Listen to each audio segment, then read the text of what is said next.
नमस्कार भाइयों और बहनों, मैं माइक हूँ। ये वी आर द सेंट्स से मेरे पास एक संदेश है जो प्रभु चाहते थे कि मैं आप तक पहुँचाऊँ। ये वह वचन है जो प्रभु ने मुझसे पिछली रात 22 नवंबर को कहा था, और उन्होंने मुझसे कहा है कि मैं इसे आज रात भी साझा करूँ। ये मसीह की देह के लिए एक संदेश है, और मैंने प्रभु से प्रार्थना की है कि यह किसी को आशीर्वाद दे जो इसे सुने। मैं प्रार्थना करता हूँ कि आप इसे प्रभु के पास लेकर जाएं और उनसे इस बारे में विवेक मांगें, और वो हर बात में को हमेशा उनसे उनकी समझदारी मांगे, खासकर इन शब्दों में। तो मैं सीधे इसमें आ रहा हूँ यीशु के नाम में। मनुष्यों की शिक्षाओं में विश्वास मत रखो, केवल मसीह और परमेश्वर में ही भरोसा रखो। किसी भी व्यक्ति की या किसी शास्त्र के भाग्य की व्याख्या को मेरे पवित्र आत्मा से ऊपर मत रखो, क्योंकि मैं तुमसे कहता हूँ अधिकांश लोगों को कुछ समझ होती है वो, लेकिन कोई भी मेरे शब्दों को पूरी तरह नहीं समझता। इसीलिए हो सकता है कि तुम खुद को मुझसे असहमत पाओ। क्या यही तुम चाहते हो? नहीं, मैं तुमसे कहता हूँ केवल मुझ पर ही निर्भर रहो। अगर तुम किसी और की राय पढ़ना या सुनना चाहते हो तो आगे बढ़ो और उनमें मेरी आवाज़ सुनने की कोशिश करो। मुझसे विवेक मांगो, क्योंकि वह केवल मुझसे ही आता है। अगर नहीं तो हो सकता है कि तुम मेरी आवाज़ न सुन रहे हो। और फिर जब वह मुझसे इस बारे में बात कर रहे थे तो उन्होंने मुझे एक शास्त्र दिया जो था, सांपों की तरह बुद्धिमान और कबूतरों की तरह कोमल बनो। मुझे लगता है कि उनका मतलब था कि जो भी तुम पढ़ रहे हो, सुन रहे हो या प्रार्थना कर रहे हो, उसमें उसकी आवाज़ सुनने के लिए बुद्धिमान बनो। लेकिन अगर तुम ऐसा नहीं करते तो बस उसके साथ कोमल रहो रिम। और अगर तुम्हें कुछ ऐसा सुनाई देता है जो सही नहीं लगता, या कोई व्यक्ति शास्त्र के बारे में कोई राय रखता है, तो प्रभु के पास जाओ। उनका सामना करने के बजाय बस उसके लिए प्रार्थना करो और उसे प्रभु के पास ले जाओ और उससे पूछो कि वह इस विशेष स्थिति में अपनी इच्छा पूरी करे। खैर, उन्होंने आगे कहा, क्या मैं एक ईर्ष्यालु परमेश्वर नहीं हूं? तुम इंसान से क्यों पूछते हो? और उद्धरण में वह प्रभु आज क्या कहते हैं, उद्धरण समाप्त। प्रभु ने आगे कहा, मुझसे पूछो, मैं कोमल हूँ और दयालु हूँ, और मैं तुम्हें जीवन की रोटी से पोषित करता हूँ। मेरी उस शांत धीमी आवाज़ को सुनो। यदि तुम मुझसे प्रेम करते हो तो तुम संसार से नहीं डरोगे, क्योंकि मैं संसार से बढ़कर हूँ।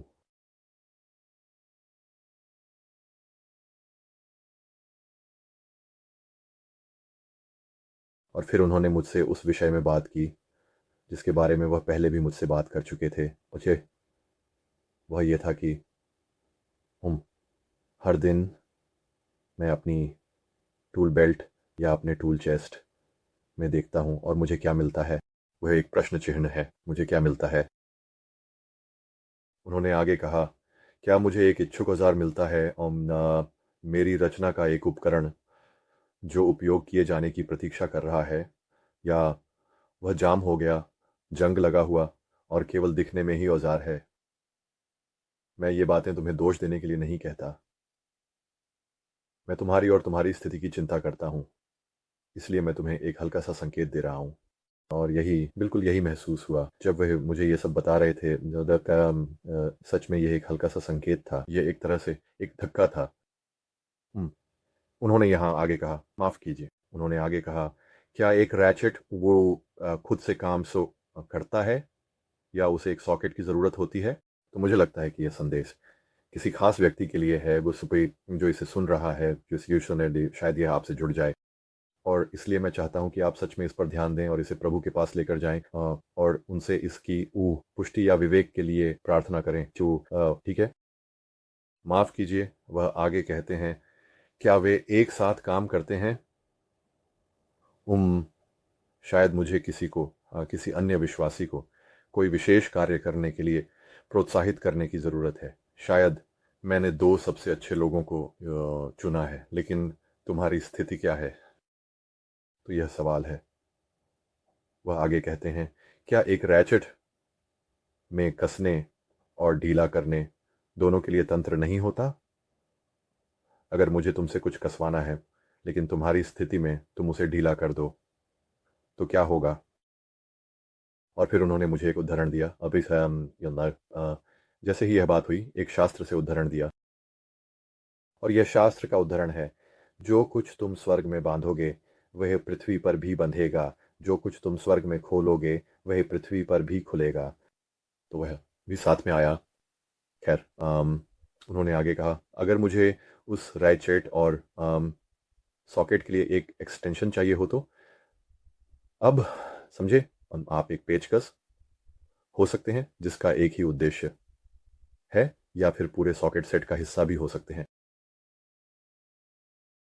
मेरे बच्चों, शरीर को मजबूत बनाओ, एक दूसरे का सहारा बनो, एक दूसरे से प्रेम करो, और अगर किसी की मेरे वचन के बारे में सोच अलग है तो उनके लिए प्रार्थना करो और मेरे नाम पर उनके साथ दयालुता से पेश आओ। यहाँ एक दिलचस्प बात है जो उन्होंने और भी बताई। दुश्मन उन जगहों पर विभाजन की आत्माएं भेजता है जिनसे वह सबसे ज्यादा डरता है, तो इसे अपने लिए एक संकेत समझो। जो मुझे बहुत दिलचस्प लगा जब उन्होंने ये कहा। मैं इस बात से वाकई हैरान रह गया, जो कि बिल्कुल सच है, क्योंकि अगर आप अगर आप अगर किसी विशेष समूह, मंडली, संगति या किसी भी जगह के भीतर बहुत अधिक विभाजन, चुगली और गपशप हो रही है, अगर आप उस विभाजन की आत्मा को देख रहे हैं तो इसका मतलब है कि आप कुछ सही कर रहे हैं, और शैतान चाहता है कि आप रास्ते से भटक जाएं। तो आप इससे सावधान रहें। इसके लिए प्रार्थना करने की कोशिश करें।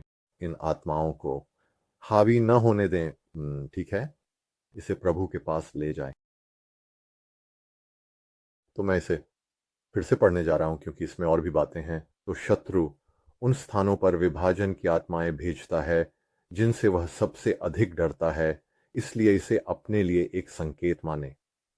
साथ ही, क्या आप मेरे उपकरण हैं या उसके, आपको चुनना होगा। अगला भाग, वह आगे बोले, माफ कीजिए, विभाजित करो और राज करो। आपने ये पहले भी सुना है।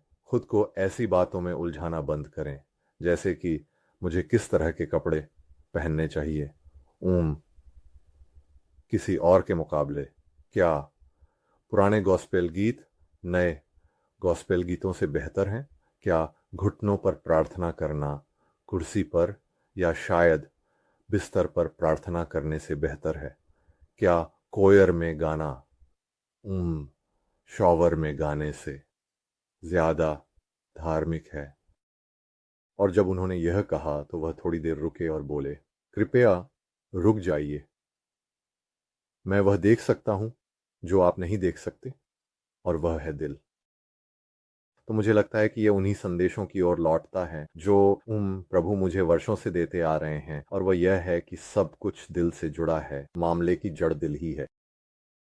यहीं से, दिल से ही सब शुरू होता है। वह आपके दिल से निकली मासूमियत की आपके बाल सुलभ स्वभाव को देख रहे हैं। फिर उन्होंने कुछ अलग सा कहा, क्या शेर मधुमक्खियों के शहद पर पलता है? नहीं, वह मैदान का मांस खाता है। यह मेरी योजना के अनुसार है। तितलियां वह अमृत पीती हैं जो मैं देता हूं। तो देखो, मैं तुम सबको वैसे ही खिलाता हूं जैसे मैंने तुम्हारे लिए तय किया है। अब मेरे काम में लग जाओ और एक दूसरे से प्रेम करो, प्रेम करो, प्रेम करो, जैसे मैंने तुमसे प्रेम किया है। आओ अब, छोटे बच्चों, और एक दूसरे पर रेत फेंकना बंद करो। जैसे, माफ कीजिए, आओ अब छोटे बच्चों, और वे एक दूसरे पर रेत फेंकना बंद करो, जैसे कि रेत के डिब्बे में करते हो। आइताब मुड़ो और मुझे तुम्हारी आंखों से रेत धोने दो। मुझसे पूछो कि मैं तुम्हें तुम्हारी गिरावट दिखाऊं, और मैं तुम्हें एक छोटे मेमने की तरह उठा लूंगा। मॉर्निंग, आओ, अब हमारे पास बहुत काम है। मुझे तुम्हारी ज़रूरत है। समय कम है। और स्वर्ग में तुम्हारा इनाम बहुत बड़ा है। आमीन प्रभु। यही संदेश का अंत था। ओम। मुझे यकीन नहीं है। फिर से ये उसमें से कुछ बहुत मार्मिक था कि कैसे जो शास्त्र उन्होंने मुझे दिया वह नीचे है। मैं सच में आशा करता हूँ कि यह किसी के लिए आशीर्वाद बने। मुझे पता है जब वह मुझसे कह रहे थे तो मैं उन्हें यह कहते हुए सुन सकता था, किसी को सच में इसकी ज़रूरत है और किसी को इससे आशीर्वाद मिलेगा। तो मैं सच में आशा करता हूँ कि आप वही हैं। तो भगवान आपको आशीर्वाद दें। आपसे प्यार करता हूँ और आपको अगले वीडियो में मिलूंगा। शालोम।